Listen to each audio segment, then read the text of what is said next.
चलिए जितना we move on to the next topic, very very important topic, Gibbs energy of reaction.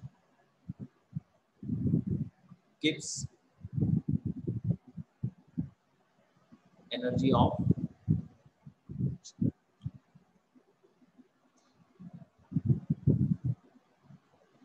ठीक है।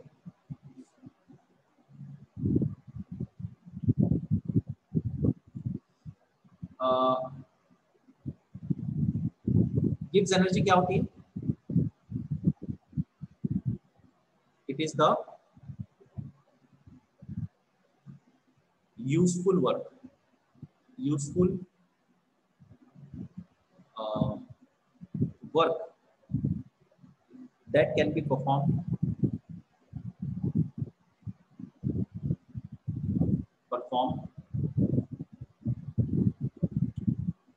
by a chemical reaction, ठीक है। It is the useful work that can be performed by chemical reaction.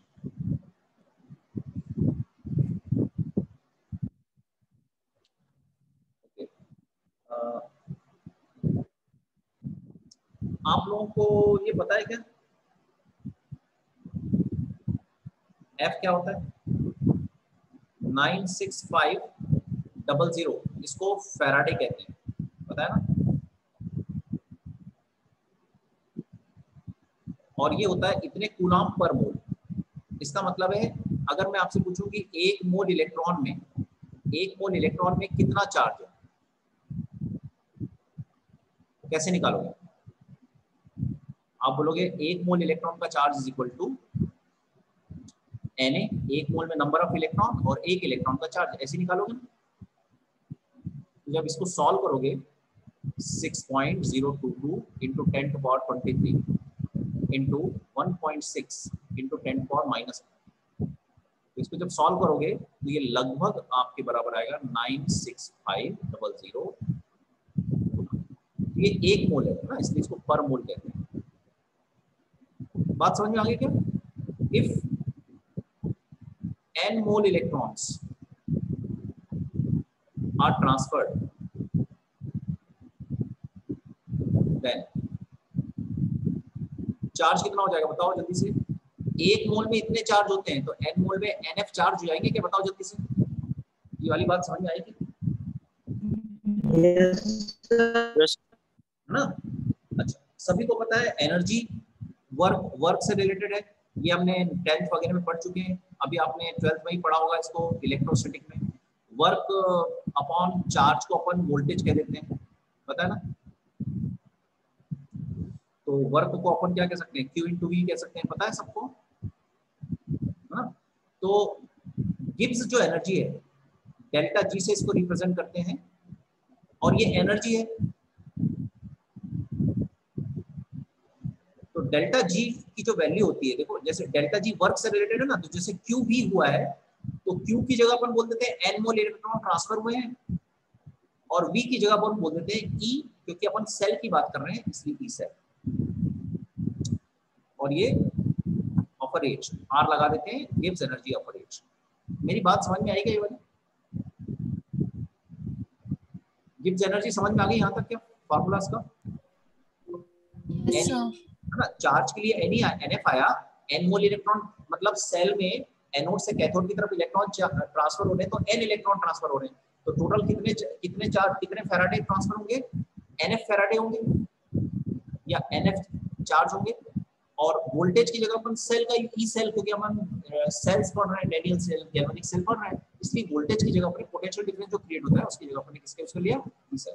अच्छा, यहाँ पे एक minus sign लगाते हैं, कोई बता सकता है माइनस साइन यहाँ क्यों लगता होगा? कोई भी?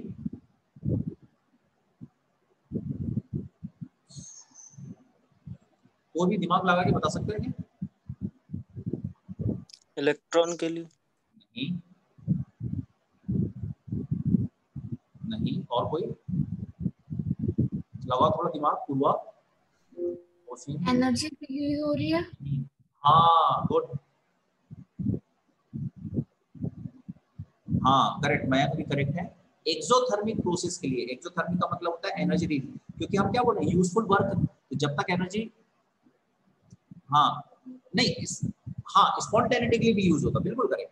देखो डेल्टा जी नेगेटिव, एक तो स्पॉन्टेनिटी होता है मतलब सेल अपने आप काम कर रहा है, और सेल जब काम करेगा तो एनर्जी वो रिलीज करता है कि एनर्जी वो एब्जॉर्ब करता है, ऑब्वियसली एनर्जी देता है, इसलिए यहाँ पे नेगेटिव लगता है, तो गिव्स एनर्जी नेगेटिव होती है।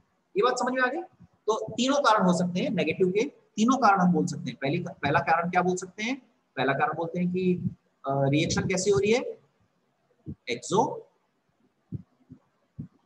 थर्मिक रिएक्शन हो रही है, ये कारण भी बोल सकते हैं। और क्या कारण बोल सकते हैं? और कारण ये बोल सकते हैं कि स्पॉन्टेनिटी के लिए यूज हो रहा है, स्पॉन्टेनियस है। और तीसरा कारण क्या हो सकता है?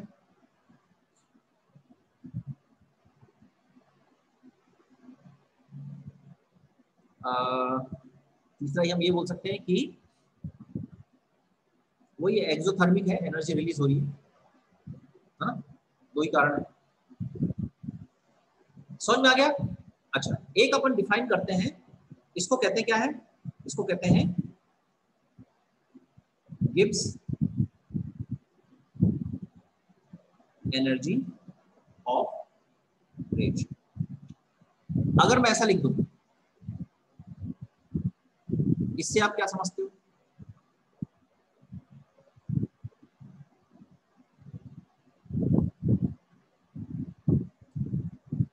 इसका मीनिंग बता सकते हो क्या होना चाहिए?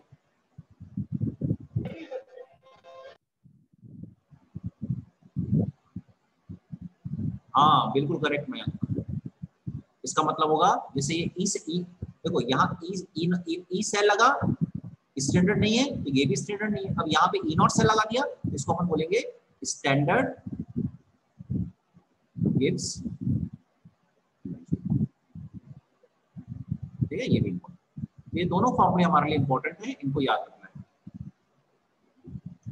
ठीक है। करेक्ट। अच्छा एक चीज और, ये 11th क्लास में हम लोग पढ़ते हैं, इस फॉर्मूले का डेरिवेशन नहीं होता है।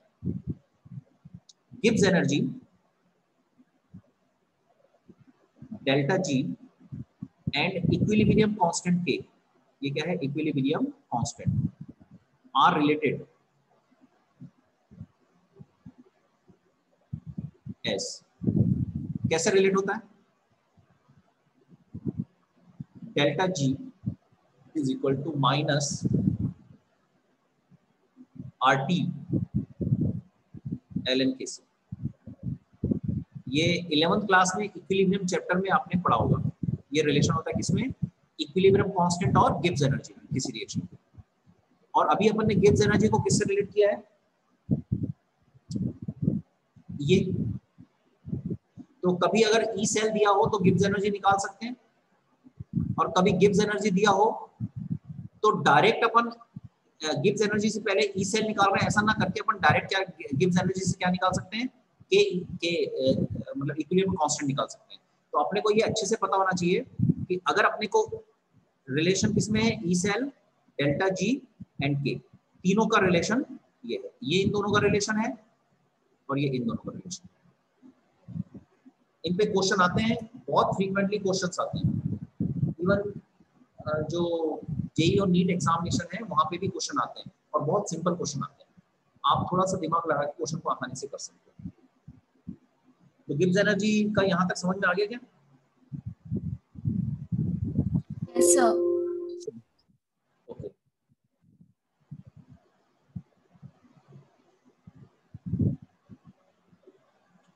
आप लोगों ने 11th क्लास में एक बहुत ही इंपॉर्टेंट क्राइटेरिया पढ़ा होगा, थोड़ा जल्दी बता देता हूँ, टाइम हो रहा है। वो है एक्सटेंसिव और इंटेंसिव प्रॉपर्टी। पढ़ा है क्या? एक्सटेंसिव एंड इंटेंसिव प्रॉपर्टी, ये पढ़ा है क्या आपने? Yes sir. हाँ, ये एक्सटेंसिव प्रॉपर्टी वो होती है जो मास पे डिपेंड करती है, मास यानी क्वांटिटी पे डिपेंड करती है, कितनी ज्यादा लिया है। जैसे गैस का वॉल्यूम, जितना ज्यादा गैस लोगे उतना ज्यादा वॉल्यूम होगा उसका, गैस है ना। लेकिन टेम्परेचर, अब गैस को इतने बड़े कंटेनर में रखो, इतने बड़े कंटेनर में रखो, रूम रूम टेम्परेचर तो सेम रहेगा, तो टेम्परेचर कैसी हो गई, इंटेंसिव प्रॉपर्टी हो गई, ये क्वांटिटी पे डिपेंड नहीं करती है, क्वांटिटी पे not depend.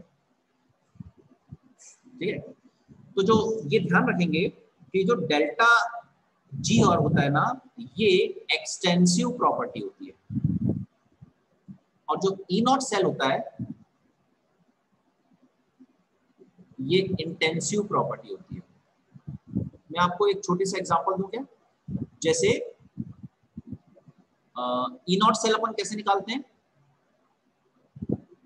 E cathode minus E anode ऐसे निकालते हैं ना अपन, ठीक है, ई नॉट सेल ऐसे निकालते हो ना। अच्छा, अब यहाँ पर अपन 1 मोलर सॉल्यूशन लेते हैं, यहाँ पे भी अपन 1 मोलर सॉल्यूशन लेते हैं। अगर आपने 1 और आपने 50 लीटर सॉल्यूशन ले लिया तो क्या वोल्टेज बढ़ जाएगा, क्या सेल डेनियल सेल एक 1.1 से ज्यादा दिखाने लगेगा, बताओ, नहीं दिखाएगा ना।